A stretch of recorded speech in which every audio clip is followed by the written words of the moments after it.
बांग्लादेश। अब बांग्लादेश वो सब कुछ करने पर आतुर हो चुका है जो उसे नहीं करना चाहिए था। लगातार वहां पर हिंदुओं पर हमला हो रहा है, हिंदू मंदिरों को तोड़ा जा रहा है। कहा जाता है कि बांग्लादेश को भारत ने हमेशा एक बच्चे की तरह पाला है। जो देश हमारी रोजी रोटी पर पल रहा है वो देश हमें ही आंखें दिखा रहा है।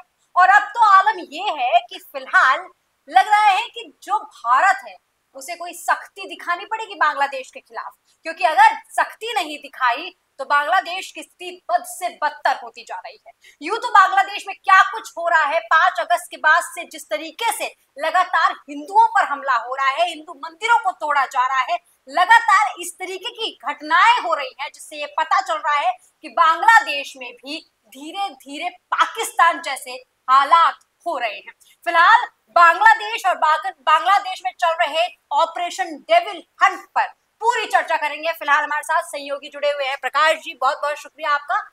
ये बताइए, जिस तरीके से इस वक्त बांग्लादेश हरकतें कर रहा है, लगातार जो ऑपरेशन चला रहा है, ऑपरेशन डेविल हंट, इससे आप पहले से आप कैसे देखते हैं, पहले ये बताइए। देखिए, इसमें ये जो आदमी है ना, यूनुस खान जी, ये पपेट है सीआईए का, डीप स्टेट का, अमेरिकी डीप स्टेट का। जिसको क्या होता है, जैसे जासूसी फिल्में दर्शक देखते हैं, हम आप जो देखते हैं, तो किसी आदमी को कौन से साल में किस जगह बिठाना है, बहुत सारी एजेंसीज ये प्लान करती हैं। बिल्कुल। हमें आपको ऐसा लगता है कि यूं ही कुछ हो जाता है, दुनिया में कुछ भी यूं ही नहीं होता है। और जब आप गौर से विदेशी चीजों का अध्ययन करेंगे, फॉरेन अफेयर्स का अध्ययन करेंगे, तो आप इस नतीजे पर पहुंचेंगे कि दुनिया को चलाते हैं कुछ लोग, कुछ एजेंसीज।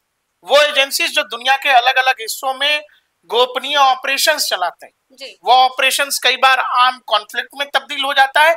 मैक्सिमम ये होता है कि डिप्लोमेसी की आड़ में वो कहानियां रची जाती हैं। मोहम्मद यूनिस वही चूज है बाइडेन सरकार का, जिसके पीछे डीप स्टेट था। कोशिश ये थी, लबोलुआब ये था, जो मैं शॉर्ट में बता देता हूं आपको, कि भारत के आस पड़ोस में जितने भी देश हैं वो अगर डिस्टेबलाइज होंगे या बहुत अव्यवस्था होगी तो यही काम भारत में भी किया जा सकेगा।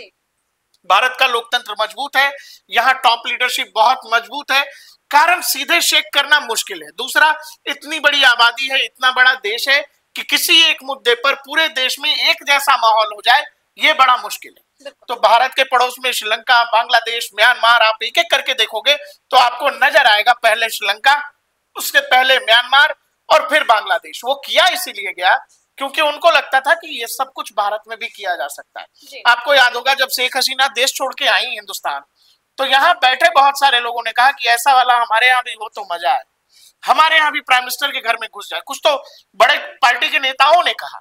तो इस तरह की चीजें होती इसीलिए हैं कि जब भी, जैसे दुनिया के बहुत सारे ताकतवर देश जो हैं, जिनको लगता है कि वो चलाते हैं, भारत के लिहाज से भारत की फॉरेन पॉलिसी बदली ऐसे है कि अब हम किसी की सुनते नहीं। भारत अपने लोगों के हिसाब से, भारत के लिए जो ठीक है वही तय करता है। ये चीजें अब गोरों को अच्छी नहीं लगती। वो यूरोपीय देश भी है उसमें अमेरिका भी है। इस पूरी कहानी में बांग्लादेश के अंदर जो हुआ वो इसीलिए, बांग्लादेश आपका बच्चा था, आपने ही बनाया था, आपने ही निर्माण किया था बांग्लादेश का, वो उसको आपके खिलाफ खड़ा कर देना, कि बांग्लादेश के अंदर एंटी इंडिया सेंटिमेंट्स को बढ़ावा देना, कि भारत जो अपनी आर्थिक प्रगति में लगा हुआ है, भारत जो अब विश्व गुरु बनने के रास्ते में, भारत जो अब वर्ल्ड लीडर होने की बात करता है, भारतीय शेयर बाजार बहुत तेजी से आगे बढ़ रहा है, भारत जो लगातार कह रहा है हम $5 ट्रिलियन इकोनॉमी बनेंगे, दुनिया की तीसरी सबसे बड़ी आर्थिक ताकत बनेंगे, तो भारत को रोका कैसे जाएगा? भारत को रोका जाएगा ऐसे, आपके आस पड़ोस में चीजें, समस्याएं खड़ी की जाएंगी, कोशिश किया जाएगा कि आप कैसे भी उलझो। आप उलझोगे, यूक्रेन उलझा, यूक्रेन रशिया दोनों उलझे, क्या हुआ? उनका आर्थिक प्रगति रुकी हुई है, कहानी खराब है, 2-2.5 साल से युद्ध में लड़े हुए हैं, सब कुछ खराब हो रहा है, दुनिया भर के सैंक्शन लगे हैं 100 अलग। यूक्रेन तो ऐसा हो गया कि अब 100 साल बाद भी यूक्रेन क्या पहले जो 3 साल पहले था, कम से कम 100 साल लगेंगे यूक्रेन को वैसा बनने में। तो ऐसा इसीलिए किया जाता है, दुनिया में बहुत सारे गेम प्लान होते हैं, उसमें भारत फंस नहीं रहा। तो अब क्या हुआ है दुनिया में, एक घटना तो ये हुई कि नरेंद्र मोदी को लोकसभा चुनाव के दौरान बहुत रोकने की कोशिश की अमेरिकी डीप स्टेट ने, यूरोपीय शक्तियों ने, लेकिन वो हुआ नहीं। नरेंद्र मोदी लगातार तीसरी बार चुनकर के आ गए। जब नरेंद्र मोदी आ गए तो इस दौरान बाइडेन प्रशासन व्हाइट हाउस में बैठा हुआ था, ये बांग्लादेश की का खेल उन्होंने रच दिया कि जाते जाते कुछ रायता फैला करके चले जाए। ये होने के बाद अभी हुआ ये कि ट्रंप आ गए, ट्रंप व्हाइट हाउस में आ गए। ट्रंप और नरेंद्र मोदी की दोस्ती दुनिया ने देखी है, और दोनों चूंकि एक ही विचारधारा के हैं, राइट विंगर है नरेंद्र मोदी भी, राइट विंगर है डोनाल्ड ट्रंप भी। Donald Trump make in America की बात करते हैं, नरेंद्र मोदी भी मेक इन इंडिया की बात करते हैं। तो दोनों वैचारिक रूप पर एक ही तरह के नेता हैं। हुआ ये है कि अमेरिका ने उस पर तो करेंगे, लेकिन फिलहाल जो ऑपरेशन डेविल हंट, वही मैं उसी पे आ रहा हूँ कि ये दरअसल होना ये है कि अभी 2-3 दिनों के अंदर प्रधानमंत्री नरेंद्र मोदी और व्हाइट हाउस में डोनाल्ड ट्रंप की मुलाकात होनी है। डोनाल्ड ट्रंप ने आते ही बांग्लादेश को दिए जाने वाले तमाम वित्तीय पैकेज, फंड्स, जो अमेरिका के बहुत सारे वहां प्रोजेक्ट चल रहे हैं, उन सब का पैसा रोक दिया। पैसा रोक दिया तो यहाँ ये लोगों को समझ में आ गई कि भाई भारत का इंटरफेयर हो रहा है। भारत अब इस हद तक चला जाएगा कि बांग्लादेशी पैसा रोको, बांग्लादेशी इकोनॉमी को चौक करो और समझाओ, बातचीत के टेबल पे लाओ कि भाई एंटी इंडिया सेंटिमेंट्स। देखिए बहुत सीधी बात है, भारत 2-2 हिस्सों में पाकिस्तान नहीं झेलेगा। एक पाकिस्तान को हम देख रहे हैं, अगर ये लगेगा ना भारत को कि दूसरा पाकिस्तान भारत के पड़ोस में तैयार हो रहा है, तो भारत वो सब करेगा जिसकी जरूरत होगी। इसमें डिप्लोमेटिक ऑप्शन भी है, इसमें मिलिट्री ऑप्शन भी है, इसमें वो सब कुछ है जो आप सोच रहे हैं, जो आप नहीं भी सोच रहे हैं। इसीलिए ये बात यहाँ जो लोग ताकत में हैं, जो अमेरिकी डीप स्टेट और चाइनीज हिस्सा, ISI इवन, वो लोग ये चाहते हैं कि वहां व्यवस्थाएं इस हद तक खराब कर दी जाए कि वहां से फिर लौटना मुश्किल हो। अभी देखो, भारत ने इस देश को बनाया, भारत ने इस देश को आजाद कराया पाकिस्तान से। ये वहां क्या कर रहे हैं? किसी भी देश की, जैसे हमारे यहाँ हम लोग आजादी की जब बात करते हैं तो तमाम स्वतंत्रता सेनानियों की बात करते हैं, हम चाचा नेहरू की बात करते हैं, गांधी जी की बात करते हैं, सुभाष चंद्र बोस की बात करते हैं, तमाम क्रांतिकारियों की बात होती है। बांग्लादेश का जब जिक्र होता है, वहां शेख मुजीबुर रहमान का जिक्र होता है, वहां मुक्ति वाहिनी सेना का जिक्र होता है। लेकिन वहीं के लोग अब शेख मुजीबुर रहमान की मूर्तियां तोड़ रहे हैं, वहां पर जो नेशनल म्यूजियम है उसको आग लगा रहे हैं। शेख मुजीबुर रहमान, शेख हसीना के जो पिताजी थे, उनका जो वास्तविक घर था, जो पुश्तैनी मकान था, उसको तोड़ा गया, उसको आग लगाया गया। मतलब ये कट्टर इस्लामिक विचारधारा जो है वहां पनपाए जाने की कोशिश है, और इसको उस वहां तक एस्केलेट करने की कोशिश है कि कहानी एंटी इंडिया हो जाए। इसके पीछे ISI लगी हुई है, चीनी शक्तियां भी हैं, और अमेरिकी डीप स्टेट, हालांकि अब तो बाइडेन प्रशासन चला गया, लेकिन उनका इन्वॉल्वमेंट रहा है, उनका वहां वो इन्वेस्टमेंट है। वो चाहते हैं कि ट्रंप और मोदी अगर इसको कंट्रोल करने के सिचुएशन में आएंगे या वहां कुछ ऐसा करने की स्थिति में रहे, उससे पहले बांग्लादेश का सिचुएशन खराब कर दो।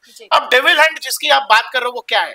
डेविल हंट वो है कि वहां जितने भी आवामी लीग, माफ करिएगा, जितने भी शेख हसीना की पार्टी के लोग हैं, शेख हसीना की पार्टी के कार्यकर्ता हैं, या फिर जो लोग प्रो इंडिया सेंटिमेंट्स रखते हैं, जो लोग ये बात करते हैं कि भारत और बांग्लादेश की दोस्ती होनी चाहिए, उन लोगों को घरों से निकाला जा रहा है, उनके घरों को जलाया जा रहा है, उनको गिरफ्तार किया जा रहा है पूरे बांग्लादेश के अंदर। ऐसा किया इसीलिए जा रहा है कि उन लोगों के अंदर डर बिठा दिया जाए कि अगर आप भारत की बात करोगे, अगर आप भारत से दोस्ती की बात करोगे, तो फिर आपकी बर्बादी तय है। इनको ये समझना चाहिए कि भारत अगर केवल सप्लाई चेन रोक देगा तो बांग्लादेश में भूखमरी की स्थिति हो जाएगी। बांग्लादेश पाकिस्तान नहीं है, और मैंने आपसे कहा कि भारत पाकिस्तान इसको होने भी नहीं देगा। शिखा जी, सवाल ये भी उठता है कि जिस तरीके से गिरफ्तारियां लगातार हो रही हैं, 24 घंटे में करीबन 700 कुछ गिरफ्तारियां हुई थी और टोटल 1308 गिरफ्तारियां हो चुकी हैं, हिरासत में ले लिया गया है। इसके बाद से जो बांग्लादेश की स्थिति होगी वो बद से बदतर होती जा रही है। क्या पाकिस्तान जैसी स्थिति पैदा हो रही है वहां पर? पाकिस्तान बनाने की कोशिश हो रही है इसको। भारत के जो लोग दुश्मन है या जिनको लगता है कि भारत की आर्थिक प्रगति या भारत को रोका जाए, वो कोशिश यही है कि भारत के चारों तरफ उसके दुश्मनों को खड़ा किया जाए। पाकिस्तान है, पाकिस्तान किस हालत में है दुनिया जानती है। पाकिस्तान अब हमारी फॉरेन पॉलिसी में आखिरी हिस्से में भी नहीं है, पाकिस्तान का पी भी नहीं है हमारी विदेश नीति में। वो अपनी औकात में उसको रख दिया गया है कि भाई वो अपने घर में इतना परेशान है कि उसको जरूरत नहीं है, वो भारत के बारे में सोच नहीं पा रहा है, भारत पर आतंकी हमलों के बारे में नहीं सोच पा रहा। पहले वो बहुत समय था उसके पास, अब उसको उसके घर में एंगेज कर दिया भारत ने डिप्लोमेटिकली। हाँ, आप रोटी टमाटर का उपाय करिएगा तब ना लड़िएगा किसी से। अभी वो समस्या से जूझ रहा है। लेकिन बांग्लादेश में जैसे शेख हसीना निकली, और अमेरिकी डीप स्टेट हावी हुआ, तो आईएसआई के लिए एक मौका था। अब वहां वो लोग एंटी इंडिया प्रचार कर रहे हैं, एंटी इंडिया सेंटिमेंट्स को उभारने की कोशिश कर रहे हैं। वो कोशिश कर रहे हैं कि पाकिस्तान के हिस्से से जो पाकिस्तान नहीं कर पा रहा है, और उनके लिए 1971 बहुत बड़ा घाव है जब बांग्लादेश हमने बनाया, तो वो उस चीज का भी बदला लेना चाहते हैं कि अब जब बांग्लादेश अलग मुहिम, वहां पर अलग तरीके के कट्टरपंथी सरकार आई है, तो उसके लिहाज से वो चाहते हैं कि भारत पर दबाव बनाया जाए, भारत के खिलाफ एक नई तरीके की प्रॉक्सी वॉर शुरू की जाए। इन सब से कहानी बदलने वाली नहीं है। भारत का पेशेंस टेस्ट हो रहा है। आप वहां पर लगातार देखा आपने, जैसे कहा कि छात्रों का आंदोलन है, इसके बाद बांग्लादेश में सब कुछ बड़ा अच्छा बहुत बढ़िया हो जाएगा। शेख हसीना छोड़ के चली आई। होना ये चाहिए था कि वहां वो आंदोलन खत्म होना चाहिए था, लेकिन अचानक वो कथित छात्र आंदोलन एंटी हिंदू राइट्स में तब्दील हो गया। हिंदू राइट्स में तब्दील इसीलिए हो गया कि उनको लगा कि चूंकि शेख हसीना भारत की बात करती थी, चूंकि शेख हसीना भारत से दोस्ती की बात करती थी, तो यहाँ हिंदुओं को निशाना बनाओ। जैसा पाकिस्तान में होता रहा, वही सेम चीज बांग्लादेश में दोहराने की कोशिश की जाती। लेकिन यही सवाल जब वहां पर सरकार से पूछा गया तो उनके गृह मंत्रालय का जवाब आया कि हम तो जो वहां के डेविल्स हैं उसको खत्म करने की कोशिश करें, क्योंकि रमजान का पाक महीना आने वाला है, तो जितने शैतान है सबको तो जो डेविल है ना, वो इस आदमी से बड़ा डेविल नहीं है। ये भारत समझ रहा है, और अब ट्रंप भी समझ रहे हैं, और दुनिया की बहुत सारी लोगों को, बहुत सारी ताकतों को भारत समझा भी देगा। देखिए क्या है ना कि आपने एक चीज देखा होगा मौजूदा सरकार का, कि ये लोग ना ठोक बजा के पका के खाते हैं। वो पेशेंस टेस्ट हो रहा है, और वो कब लूज कर जाएंगे और कब कहानी बदल जाएगी। आपको लगता था पाकिस्तान हमेशा हमें कहता था हमारे पास न्यूक्लियर बम है, हमारे पास न्यूक्लियर बम है, हम ऐसा कर देंगे वैसा कर देंगे। बालाकोट में स्ट्राइक हो गया, क्या कर लिया पाकिस्तान ने? तो आपका जो न्यूक्लियर ब्लफ था वो खत्म हो गया। इनके पास न्यूक्लियर ब्लफ भी नहीं है, और कहानी ये होगी कि इनके पास फिर कुछ बचेगा। इनको तो बचाने भी कोई नहीं आ सकता, बचाने भी कोई नहीं आएगा, इनको कोई नहीं। चारों तरफ से इनके पानी है, एक तरफ म्यांमार है, ऊपर चीन है। चीन आ नहीं सकेगा, चीन आएगा नहीं। चीन के लिए अलग अलग कारण है जो चीन नहीं आएगा, और चीन उस स्थिति में नहीं है जैसा रशिया यूक्रेन के हिस्से में होता है। जैसा यूक्रेन को यूरोपीय देश सहायता दे रहे हैं, तो यूक्रेन के बगल में यूरोप है, तो दे रहे हैं हथियारों की सप्लाई। इनको कौन देगा? पाकिस्तान दूसरी तरफ है, नहीं दे सकता वो, और उसकी औकात नहीं है कि वो पूरा हिंद महासागर घूमते हुए आकर के देके जाएगा। चीन नहीं देगा। तो इनको ये समझना पड़ेगा कि अच्छा, इनके यहाँ कुछ लोग ऐसे बैठे हैं जिनको लगता है कि वो भारत और बांग्लादेश की लड़ाई हो सकती है, और वो भारतीय सेना को जवाब भी दे सकते हैं। ये सब बचकानी बातें हो रही है। मैं आपको एक और, अगर आप अगली स्लाइड्स पे चलेंगे, मैं आपको एक चीज बता देता हूँ। देखिए ये चिकन नेक है भारत का। चिकन नेक उसकी सिलीगुड़ी कॉरिडोर को कहते हैं। ये रहा सिलीगुड़ी कॉरिडोर, इसी को कहते हैं। ये करीब समझिए 16 किलोमीटर चौड़ाई वाला एक पैच है, जो हमारे 7 सिस्टर्स यानी नॉर्थ ईस्ट को बाकी के भारत से मेनलैंड से जोड़ता है। यही वाला इलाका है, और ये रहा बांग्लादेश। दर्शक भी देख रहे होंगे। अब कहानी ये है स्नेहा कि अगर बांग्लादेश नहीं समझेगा, आज नहीं समझेगा, 6 महीने में नहीं समझेगा, अगले 2-4 साल में भी नहीं समझेगा, तो मुझे नहीं पता है कि इस चिकन नेक के बफेलो नेक बनने में या एलिफेंट नेक बनने में कितना समय। क्योंकि भारत वो करेगा जो उसके लिए जरूरी। जैसा मैंने आपसे कहा कि बांग्लादेश अगर ये चाहेगा कि वो बगल में पाकिस्तान बन के रह सकता है, तो उसको पाकिस्तान बन के नहीं रहने दिया जाएगा। उसको रहना है तो सलीके से रहेगा, जैसे कोई बढ़िया पड़ोसी रहता है, जैसे आज तक रह रहा था। उसको ये लगेगा कि वो भारत को ब्लैकमेल कर सकता है, तो बिल्कुल ये नहीं होगा। ये वाला हिस्सा मैं आपको फिर बोल रहा हूं, ये भारतीय सेना किसी भी दिन, मुझे नहीं पता वो दिन कौन सा है, 6 महीने, 4 महीने, साल भर, 2 साल या लंबा समय और, क्योंकि आपको एक चीज माननी पड़ेगी, दुनिया के अलग अलग देश, वो चाहे रूस यूक्रेन हो, आपने देखा 1.5-2 साल से मिडिल ईस्ट में इजराइल और गाजा का वॉर चल रहा है, हमास का वॉर चल रहा है। वो सारे देश जिनके अपने अपने मसले हैं, अपनी अपनी लड़ाई है, वो अपनी लड़ाई खुद ही लड़नी पड़ती है। कोई नहीं आता किसी के लिए। यूरोप भी अगर खड़ा है तो वो हथियार दे रहा, लोग नहीं भेज रहा, अपनी सेना नहीं भेज रहा ब्रिटेन की जाओ यूक्रेनियों के लिए लड़ो। यूक्रेन को लड़ना पड़ रहा है। तो कोई आपके पीछे खड़ा हो सकता है, आपको सपोर्ट कर सकता है, लेकिन लड़ना आपको है। अब बांग्लादेश को ये सोचना है, बांग्लादेश स्थिति में है कि वो भारत से मुकाबला कर वही मैं कह रहा हूँ कि तो ये गलतफहमी नहीं पालनी चाहिए ना। पाकिस्तानियों को भी ये गलतफहमी बहुत रहती है कि वो बड़ा लड़ लेंगे, वो बड़ा आमना सामना कर लेंगे। हो गया 3 बार आमना सामना, तीनों बार हारे। और उनको ये भी लग रहा था कि भारत 370 जिस दिन हटा लेगा उस दिन बड़ा वो कुछ दुनिया में तूफान खड़ा कर देंगे, यूनाइटेड नेशन दुनिया से भारत को बाइकआउट कर देगा। हमने करना था कर लिया, क्या हुआ उसका? तो इसीलिए अगर बांग्लादेश इन चीजों से नहीं रुकता है जो कुछ बांग्लादेश के अंदर हो रहा है, देखिए ये हमसे कह रहे हैं कि हमारी अंदरूनी बातों में दखल न दे जी। अंदरूनी बातें, अरे भाई हमसे निकले हो तुम, हमने बनाया है तुमको। वहां हो क्या रहा है? देखिए दुनिया के देशों में ऐसा होता है कि जब भी किसी देश को कमजोर करने की कोशिश हो, जब भी किसी देश को उसकी सांस्कृतिक इतिहास या विरासत से मोड़ने की कोशिश हो, तो वो जो ताकतें होती हैं इस्लामिक कट्टरपंथी यही करते हैं कि वो सबसे पहले सभ्यता संस्कृति उनसे जुड़े हुए प्रतीकों पर हमला करते हैं। आपको याद होगा जब तालिबान अफगानिस्तान में उसने बौद्ध की बड़ी बड़ी प्रतिमाएं तोड़ दी थी, वो बस केवल इसीलिए कि लोगों को वो सिंबल नजर ना आए, उस पर कोई बात ना करे।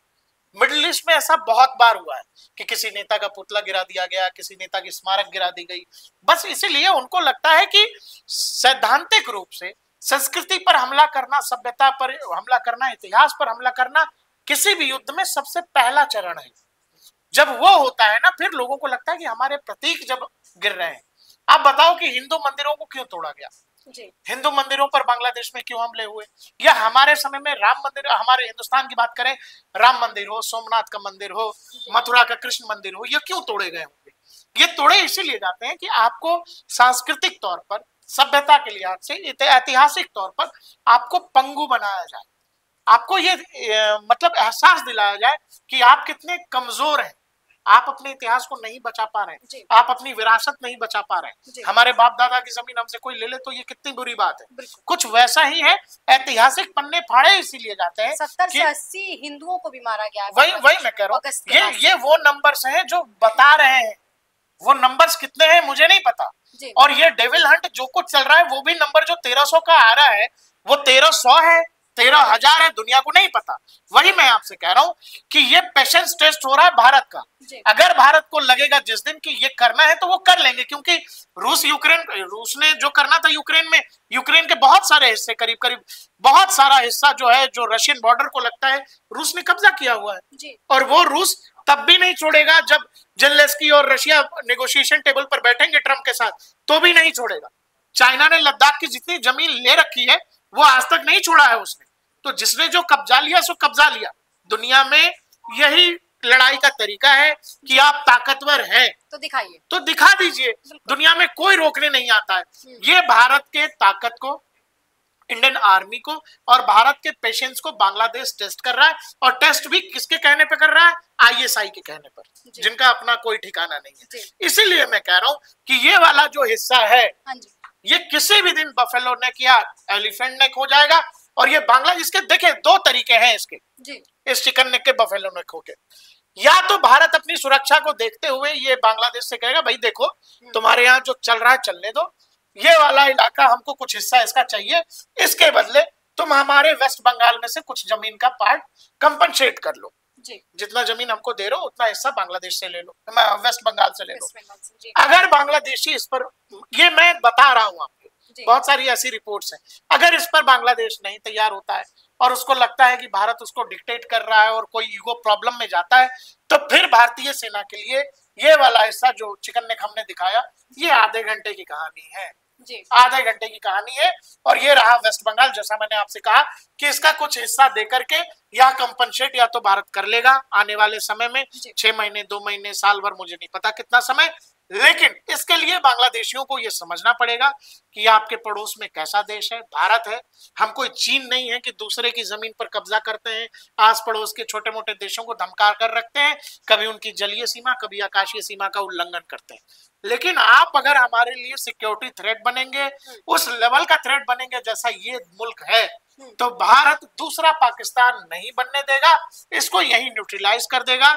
ये तो फिर भी न्यूक्लियर पावर है, आपके तो लड़ाई के लाले हो जाएंगे, कहीं से कोई मदद भी आप तक नहीं आ पाएगी। इसीलिए मैं आपसे कह रहा हूँ कि अभी जो डोनाल्ड ट्रंप और प्रधानमंत्री नरेंद्र मोदी की मुलाकात होनी है, ये काफी अहम मानी जा रही है वैसे। उसमें भारत अमेरिका संबंध, भारत अमेरिका रक्षा संबंध, इन सब पर तो बात होगी ही होगी। एक बड़ी बात जो होगी वो बांग्लादेश के मुद्दे पर होगी, क्योंकि ट्रंप कह रहे हैं कि भाई ग्रीनलैंड को खरीद लेते हैं या ग्रीनलैंड पर कब्जा कर लेते हैं। ट्रंप कह रहे हैं गाजा का मालिकाना हक अमेरिका ले लेगा, गाजा खरीद लेगा। तो वो खरीदने की बात कर रही है। ये हमारे थे जी, ये हमारा ही हिस्सा है, हमने दे रखा है, हो गया बंटवारा। तो वो ऐतिहासिक भूल कुछ जो हुए हैं, अगर बांग्लादेश का यही रवैया रहा तो भारत अपनी ऐतिहासिक भूल इस वाले इलाके को एलिफेंट नेक बफेलो नेक बना के ठीक कर लेगा। लेकिन फिलहाल ये कहने में कोई दो राय नहीं है कि बांग्लादेश फिलहाल मनचले बच्चे की तरह बिहेव कर रहा है। बिल्कुल बिहेव कर रहा है, और उसको मतलब डांट पड़नी चाहिए, उसको उसका हिसाब होना चाहिए। कई बार होता है गार्जियन उसको उसके हाल पर छोड़ देते हैं बच्चों को, लेकिन भारत बहुत लंबे समय तक इसको इसके हाल पर छोड़ेगा नहीं।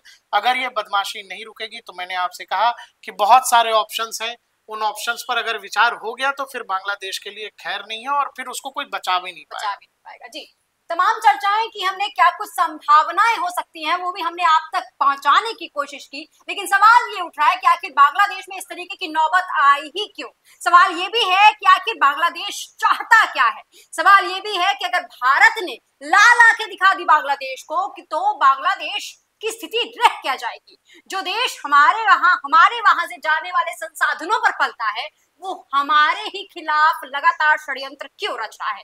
क्या उसे अपने ही मुल्क पर जरा भी भरोसा नहीं रह गया है। फिलहाल इन तमाम सवालों को आप तक छोड़ती हुए जा रही हूँ। इन तमाम सवालों के जवाब आपको अगर समझ में आए तो कमेंट सेक्शन में लिखकर जरूर बताइएगा। ऐसी तमाम खबरों के लिए डीएनपी के साथ बने रहें। शुक्रिया।